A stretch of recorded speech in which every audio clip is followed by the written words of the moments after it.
Mangalagiri ఎయిమ్స్లో outsourcing ఉద్యోగులు తమ సమస్యలపై నిరసన చేపట్టారు.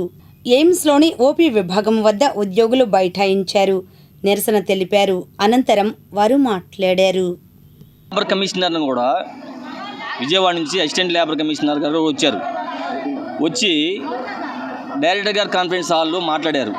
నైటు 1:30 వరకు సంప్రదింపులు జరిగినాయి.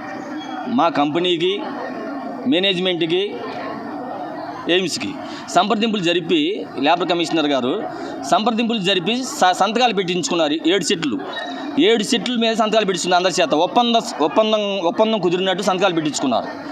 అది నెరవేర్చకుండా, ఒప్పందం నెరవేర్చకుండా మళ్ళా పాత జీతం వేస్తూ మమ్మల్ని ఇబ్బందులు పెడుతున్నారు సార్. 5 నెలల నుంచి ఇబ్బందులు. ఎంతోమంది అన్యాయం. ఈ రోజున ఎట్లా ఉందంటే పరిస్థితి, ఒకేసారి 6,000 తగ్గించగానే ఇప్పుడు 5 నెలల నుంచి మాకు వేయాలి సార్ అమౌంట్. నిన్న కూడా తగ్గించేసారు. ఆల్రెడీ 2 నెలలు జీతాలు రావు మాకు. ఇప్పటికి 2 నెలలు జీతాలు రావాలి. 2 నెలల జీతాలకు కూడా వాళ్ళు రేపు అని అట్లానే పెంచుకుంటూ పోసి లాస్ట్కి 2 నెలలు అయిపోయింది సార్. ఇప్పుడు జీతాలు లేవు. ఒక్కొక్కరు అప్పులు తెచ్చుకొని, వడ్డీలకు తెచ్చుకొని తింటున్నారు.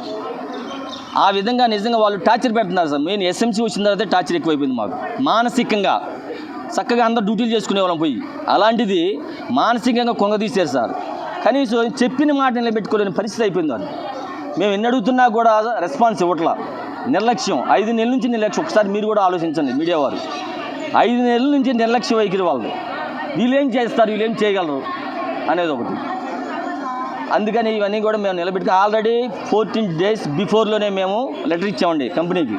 ఇట్లా మేము స్ట్రైక్ చేస్తాం, ధర్నా చేస్తాము, మీరు ఇవ్వకపోతే శాలరీ చేయకపోతే అని కూడా ఇచ్చాము. అయినా కూడా వాళ్ళు నిర్లక్ష్యం చేశారు.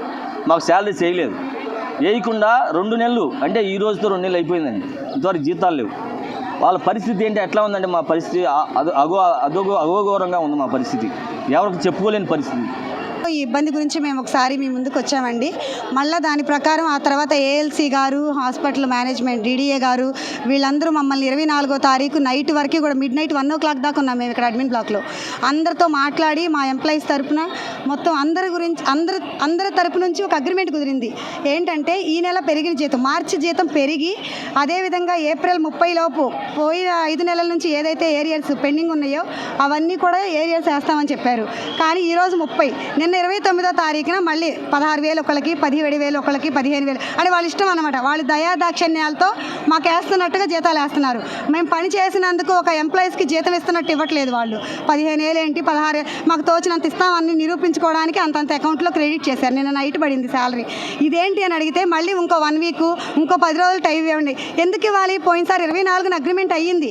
ఏఎల్సీ గారు వచ్చారు, సంతకం పెట్టించారు, మా చేత సంతకాలు తీసుకున్నారు, మేనేజ్మెంట్ వాళ్ళ చేత సంతకాలు. మరి ఇదంతా జరిగింది విత్ సీలు, సైన్లు అన్నిటి తర్వాత, అన్నీ పెట్టించుకున్న తర్వాత అంటే ఆ పేపర్కి విలువ లేదా అండి చెప్పండి?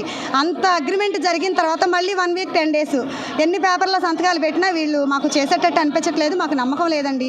అందుకోసమే మా జీతాలు ఏదైతే ఏరియాలు సాగినాయో, పెరిగిన జీతం ఏదైతే ఉందో మొత్తం క్రెడిట్ చేస్తే మా ఉద్యోగాలు మేము సక్రమంగా చేసుకుంటూ వెళ్ళిపోతాం. ఎవరిని ఇబ్బంది పెట్టాలనే ఉద్దేశంతో మేము ఎవరం ఇది చేయట్లేదు. మేము మా కుటుంబాల రక్షణ కోసం మాత్రమే, ఉద్యోగం చేసుకుంటేనే మేము బతకాలండి. దానికోసం మాత్రమే మేము ఇంత ముందుకు రావడం జరిగింది. మా జీతాలు కరెక్ట్గా వేసి ఏరియాస్ మొత్తం కూడా క్లియర్ చేస్తే మా డ్యూటీలకు మేము వెళ్ళిపోతాం.